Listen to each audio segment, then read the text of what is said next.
In 2009, our minds are dominated by the economic crisis and all the pain and anguish and uncertainty and fear that it has created.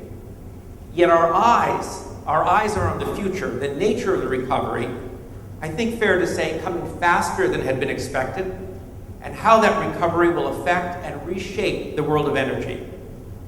And the shapers are two powerful forces. One is that quest for clean energy, driven by the needs of contemporary civilization, and more than anything else, as we know, by the climate challenge.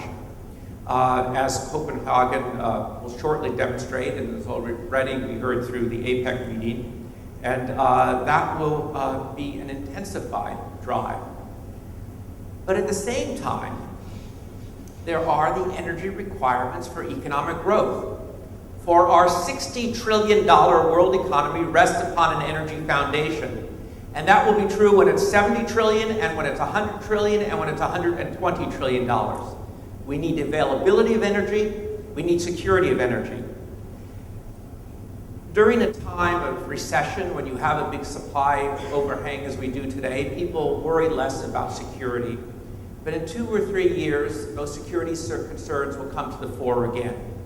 Resources will need to be developed, and we'll need enough depth and diversification to provide security and to prepare and be able to cope with the dangers of disruption. The complexity is brought home by competing stories of the future. There's a Copenhagen story that by 2030, carbon emissions should be reduced by 83%. Obviously, we recognize that there are differences in points of view of developing nation, but that is, call that the Copenhagen story, the 2050 story. But then there's the 2030 story, that world energy demand by 2030 will have increased by 40 to 50% from where it is today, driven by economic growth, and by the way, 80% of that energy will be hydrocarbons. If you see, it is a puzzle. How do these two stories fit together? And I think that's what all who are concerned with energy wrestle with. That reality, nowhere is that reality more vivid than in Asia, the centerpiece of economic growth. The financial crisis made clear that not only are the consumers of the developed country, in the United States and the other developed country, but also now the emerging markets of Asia are the co-drivers of the world economy.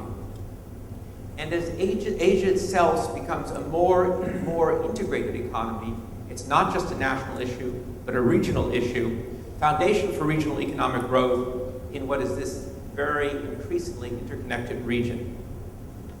And it's an urgent issue. This highlights the need for consistent, long-term, balanced growth, and also for policies that support this kind of growth, that provide the framework. It's that framework that you need to make the long-term investment.